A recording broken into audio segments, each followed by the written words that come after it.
अंबर जो गांव को आने वाले खतरे से बचा सकती थी, आज वही मरने की कगार पर थी। अगर अंबर मर गई तो सब खत्म हो जाएगा। अंबर को इस वक्त सिर्फ एक शख्स याद आ रहा था, और वो था अक्षत। बचपन से लेकर अब तक अक्षत अंबर के लिए दोस्त, बड़े भाई और पिता की भूमिका निभाता आया था। अंबर कुछ देर पहले अक्षत से ही बात कर रही थी। उसने अंबर को एक ऐसी जादुई दुनिया से रूबरू करवाया जिसके बारे में अंबर ने कभी सोचा ही नहीं था।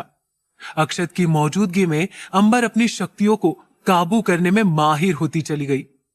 अंबर ने अपनी आंखें बंद कर ली और अक्षत को याद करने लगी। तभी हवा को चीरती हुई नीली रोशनी सफेद मनके से बाहर आई। एक रूहानी शक्ति ने अंबर को घेर लिया। उसकी आंखें बहुत गहरी थी, जैसे वो किसी के भी दिल तक पहुंच सकती हो। उसके बाल हवा में लहरा रहे थे, जैसे वो किसी जादुई ऊर्जा से भरा हो। अक्षत किसी जिन की तरह अंबर के सामने आ गया। वो मुस्कुराते हुए अंबर की तरफ ही देख रहा था। उसने पलक झपकते ही पहाड़ी से गिरती हुई अंबर को किसी छोटी बच्ची की तरह गोद में उठा लिया। तेज हवाओं के झोंकों का शोर अंबर के कानों में गूंज रहा था। उसकी आंखों से मोती जैसे आंसू लगातार बह रहे थे। जब उसे सब कुछ धुंधला धुंधला सा नजर आने लगा तो अक्षत की रूह को इंसानी शरीर का रूप लेता देख वो हैरान रह गई। अक्षत ने इस रूप में वापस आने के लिए न जाने कितने साल संघर्ष किया था। देखते ही देखते अक्षत और अंबर को चमकदार रंग बिरंगी तितलियों ने घेर लिया। कुछ ही सेकंड्स में अक्षत अंबर को लेकर एक पेड़ के पास चला आया। अक्षत ने अंबर को गिरने से बचा लिया था, पर अब भी वो तलवार अंबर के घाव को और गहरा बनाती जा रही थी। धीरे धीरे अंबर की सांसें थमने लगी। उसका चेहरा नीला पड़ने लगा था। तभी उसने कांपते हुए हाथों से अक्षत के हाथ में अपना हाथ रखा और बोली, मैं मरने वाली हूं। लेकिन आज पहली बार अंबर की आंखों में डर नजर आ रहा था। वो जल्द ही इस रहस्यमयी दुनिया के राज जाने बिना इसे छोड़कर जाने वाली थी। लेकिन तभी अक्षत ने अंबर का खून से सना हाथ पकड़ते हुए कहा, नहीं, अभी तुम्हारे जाने का वक्त नहीं आया है। तुम्हें दुनिया को बचाना है। अमर पक्षी ने तुम्हें चुना है। जिस तरह वो आग के ढेर में राख होकर भी फिर से जी उठा था, ठीक उसी तरह तुम्हें भी आज एक नया जीवन हासिल होने वाला है। ये सुनकर अंबर के चेहरे के हाव भाव बदलने लगे। कैसे मिल पाएगा अंबर को एक नया जीवन? क्या वो दोबारा खिमसर की जादुई और तिलस्मी दुनिया में कदम रख पाएगी? अक्षत ने अपना एक हाथ अंबर के सीने पर रखा। आज एक बार फिर वक्त खुद को दोहराने वाला था। अक्षत ऊर्जा शक्ति का इस्तेमाल करके अंबर को एक नया जीवन दान देने वाला था। देखते ही देखते काली अंधेरी रात के साए में तारों की तरह टिमटिमाते हुए जुगनुओं ने अंबर और अक्षत को घेर लिया। यह नजारा बेहद अद्भुत था। पलक झपकते ही अंबर के घाव भरने लगे। उसके दिल ने दोबारा धड़कना शुरू कर दिया। पर यह सब देखने के बावजूद भी अंबर खुश नहीं थी। उसका सारा ध्यान अक्षत पर था, जो कि एक बार फिर रूह में बदलने लगा था। इस बार कुछ तो अलग था। धीरे धीरे अक्षत का शरीर गायब होने लगा। नहीं, ये सब क्या हो रहा है? ऐसा नहीं हो सकता, अंबर घबराते हुए बोली। लेकिन अक्षत अब भी मुस्कुरा रहा था। वो आज इस दुनिया को हमेशा हमेशा के लिए छोड़कर जाने वाला था। अब सारी जिम्मेदारी अंबर के कंधों पर आने वाली थी। जाते जाते अक्षत ने कहा, अगर तुम्हें अपनी शक्तियां वापस पानी है तो आत्मशक्ति फल से जादुई रस तैयार करना होगा। चलता हूं, अलविदा अंबर। इतना कहते ही अक्षत हवा में कहीं गायब हो गया। यहां तक कि उड़ते हुए जुगनुओं ने भी उसी वक्त अपना दम तोड़ दिया। कुछ पल के लिए काली पहाड़ी पर सन्नाटा छा गया। अंबर जिंदा तो थी, पर वो अपना सब कुछ खो बैठी थी। अंबर इस वक्त फूट फूट कर रो रही थी। एक पल के लिए उसे ऐसा महसूस हुआ कि सारे फसाद की जड़ वो खुद ही है। उसे जिंदा रहने का कोई हक नहीं है। लेकिन अक्षत के बलिदान का क्या? अंबर चाहकर भी अपनी जान नहीं ले सकती थी। अंबर ने खुद को संभाला और धीरे धीरे चलकर काली पहाड़ी से नीचे की ओर आने लगी। अब ना तो कोई साया अंबर का पीछा कर रहा था और ना ही उसे किसी से खतरा था। अपनी शक्तियां खोने के बाद वो खास सी अंबर अब एक आम इंसान बनकर रह गई थी। अब ना ही अंबर के पास रफ्तार की ताकत थी और ना ही उसकी आत्मशक्ति उसका साथ देने वाली थी। अंबर जैसे ही घर पहुंची तो उसे देखते ही गायत्री के होश उड़ गए। कुछ घंटों पहले आधी रात में अंबर को कमरे में ना पाकर गायत्री परेशान हो गई और अंबर के आने का इंतजार करने लगी। क्या हुआ अंबर? ये तुमने अपना क्या हाल बना रखा है? गायत्री घबराते हुए बोली। सब खत्म हो गया मां, सब खत्म हो गया। अक्षत जा चुका है और इसमें सारी गलती आपकी है। सब आपकी वजह से हुआ। अगर आप उस पार्थ से मेरी शादी करवाने पर उतारू ना होती तो ना ही मैं उदास होकर काली पहाड़ी पर जाती और ना ही वो माया मुझ पर हमला करती। अंबर बोली। अंबर इस वक्त सदमे में थी। उसे खुद भी नहीं पता था कि वो क्या बोल रही है। वो बस सिसकियां भरते हुए रोती चली जा रही थी। ये देखकर गायत्री ने उसे गले से लगा लिया और उसके बिखरे बाल सहलाते हुए बोली, अंबर, मैं तुम्हारी मां हूं और तुम्हारा अच्छा ही चाहूंगी, पर क्या तुम जानती हो वो कौन है जो चाहता था कि तुम्हारी शादी पार्थ से हो जाए? आप मां, और कौन? अंबर बेरुखी से बोली। नहीं, मैं बस अक्षत का कहना मान रही थी। उसने ही कहा था कि तुम्हें सुरक्षित रखने के लिए तुम्हारी पार्थ से शादी करवाना बहुत जरूरी है। गायत्री ने कहा। आप अक्षत को? अंबर हैरानी से बोली। बचपन से लेकर आज तक अंबर ने कभी अक्षत का जिक्र किसी से नहीं किया था।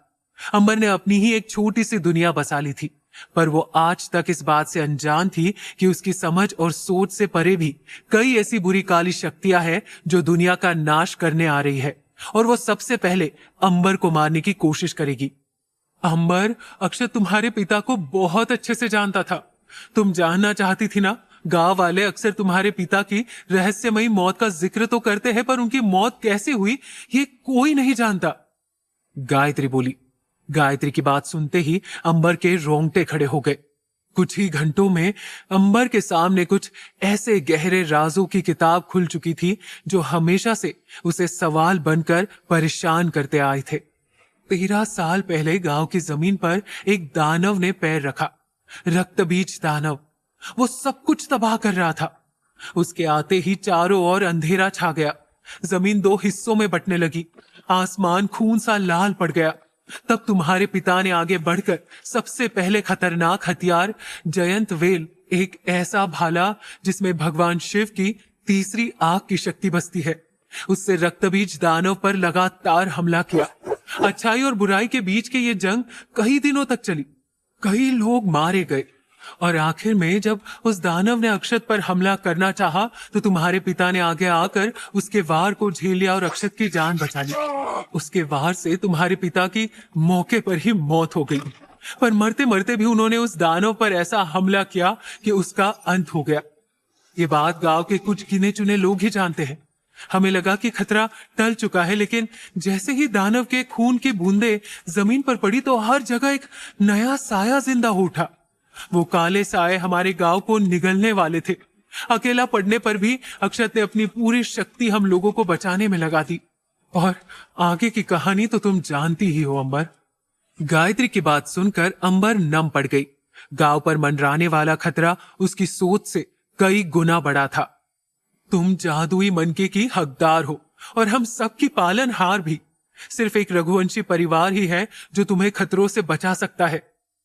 गायत्री आगे बोली। अब सभी कड़ियां एक साथ जुड़ने लगी थी। देर से ही सही, पर अब अंबर को सब कुछ समझ आ चुका था। अचानक अंबर मायूस हो गई और बोली, अब रघुवंशी परिवार मुझे अपनी बहू कभी नहीं बनाएगा। अब पूर्णिमा की रात का इंतजार करने की कोई जरूरत नहीं है। उन्हें बता दो कि मैं अपनी शक्तियां खो चुकी हूं मां। ये सुनते ही गायत्री झट से बोली, नहीं, तुम किसी से कुछ नहीं कहोगी। ये राज आज की काली रात के साथ दफन हो जाना चाहिए।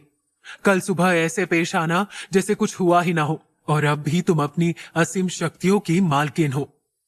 वक्त के साथ गायत्री की उम्र ढलने लगी थी। वो अंबर को ज्यादा वक्त तक काले साए, बुरी शक्तियों और दानव से बचा नहीं सकती थी।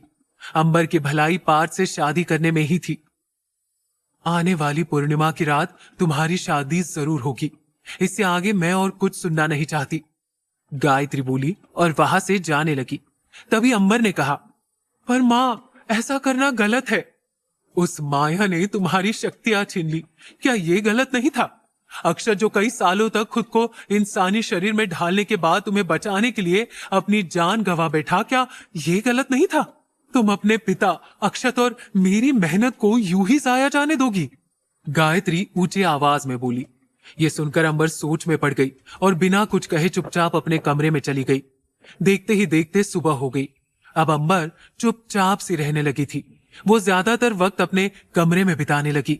वो नहीं चाहती थी कि बाहर उसका सामना उन बुरे लड़कों से हो, क्योंकि इस बार वो उन्हें सबक नहीं सिखा पाएगी। देखते ही देखते दिन बीतते चले गए और आखिरकार वो दिन आ ही गया जिसका सबको बेसब्री से इंतजार था। पूरे गांव को दुल्हन की तरह सजाया गया। गांव की ऐसी कोई गली और घर नहीं था जहां रोशनी पहुंच ना सकती हो। पूरा खिमसर गांव तारे की तरह टिमटिमा रहा था। आसपास ढोल नगाड़ों का शोर गूंज रहा था। हवा में तैरता हुआ राजमहल फूलों से सजाया गया। चांद की रोशनी में राजमहल की नायाब दीवारें चमक उठी थी। आज पूर्णिमा की रात थी। एक बार अंबर और पार्थ की शादी हो गई तो उन्हें आने वाले खतरों से डरने की कोई जरूरत नहीं पड़ेगी। जहां एक तरफ खुशी का माहौल था तो वहीं दूसरी तरफ गांव के इर्द गिर्द बना सुरक्षा कवच कमजोर पड़ने लगा था। काली शक्तियां हमले की ताक में बैठी थी। वो किसी भी वक्त टूट सकता था। वही आज दुल्हन के जोड़े में तैयार होती हुई अंबर की आंखों में एक अलग ही समझदारी नजर आ रही थी, जो कि कुछ दिन पहले उसमें बिल्कुल भी नहीं थी। अंबर लाल जोड़ा पहने, हाथों में मेहंदी रचाए अपनी जिंदगी के एक नए पड़ाव की ओर कदम रखने जा रही थी। पार्थ भी मंडप में बैठा अंबर को अपनी ओर आता देख रहा था। जैसे जैसे अंबर आगे बढ़ती जा रही थी, उसके दिल की धड़कनें भी तेज होने लगी थी। अंबर सबसे अपनी असलियत छुपाए मंडप में आकर बैठ गई। मंत्र शुरू किए गए। देखते ही देखते पार्थ ने अंबर की मांग में सिंदूर भर दिया। सब लोग मंडप के इर्द गिर्द खड़े मुस्कुरा रहे थे, लेकिन भीड़ में एक शख्स ऐसी थी जिसके चेहरे पर इस वक्त जलन की भावना साफ नजर आ रही थी। मैं तुम्हारी पार्थ से शादी नहीं होने दूंगी। मैंने सोचा नहीं था कि तुम शक्तियां खोने के बाद भी इस मंडप तक पहुंच जाओगी। भीड़ में छुपी माया मन ही मन बड़बड़ाई। वो आगे बढ़कर सबको अंबर की असलियत नहीं बता सकती थी। अगर राजघराने को पता चल गया कि माया ने अंबर के साथ क्या किया है तो माया की सारी मेहनत बर्बाद हो जाएगी। उसे अपनी जिंदगी काल कोठरी में गुजारनी पड़ेगी। पर वो पार्थ को अंबर का होते हुए भी नहीं देख सकती थी। उसके दिमाग में एक नई खुराफात जन्म लेने लगी थी। तो वही पार्थ और अंबर साथ फेरे लेने के लिए तैयार हो गए। पार्थ के चेहरे पर हल्की सी मुस्कुराहट थी और माया से ये सब देखा नहीं जा रहा था। धीरे धीरे अंबर और पार्थ आखिरी फेरे के लिए आगे बढ़ने लगे थे। इसके बाद अंबर रघुवंशी परिवार का हिस्सा बन जाएगी और माया अंबर की शक्तियां छीनने के बाद भी पार्थ को पा नहीं सकेगी। मुझे कुछ तो करना होगा, माया ने इधर उधर देखते हुए कहा। तभी उसकी नजर महल की छत पर झूलते हुए आलीशान और भारी भरकम झूमर पर पड़ी। माया के लिए उस झूमर की कड़ी को तोड़ना चुटकियों का खेल था। भीड़ में रहकर भी उसने बड़ी चालाकी से अपनी उंगली घुमाई तो अचानक झूमर हिलने लगा और वो मंडप पर गिरने ही वाला था। वो देखो, झूमर गिरने वाला है, सब मंडप से दूर हट जाओ, अचानक एक आदमी ने ऊंची आवाज में कहा। ये देख सब लोग मंडप छोड़कर भागने लगे। अब सिर्फ अंबर और पार्थ मंडप में अकेले बचे थे।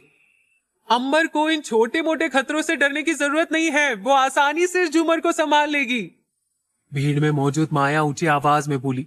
उसकी आवाज सुनकर सब लोग हाँ में अपना सिर हिलाने लगे। सब जानते थे कि अंबर के होते हुए किसी को कोई नुकसान नहीं पहुंचेगा, पर वो सब सच से अनजान थे।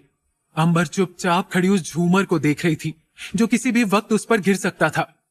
अंबर, अपनी शक्तियों का इस्तेमाल करो, एक औरत बोली। सब लोग शोर मचाने लगे, पर अंबर को किसी की आवाज सुनाई नहीं दे रही थी। उसके दिमाग में बस एक ही बात घूम रही थी, अब उसका सच सबके सामने आ जाएगा। अंबर वही खड़ी रही और झूमर के खुद पर गिरने का इंतजार करने लगी। वो सच का सामना नहीं करना चाहती थी।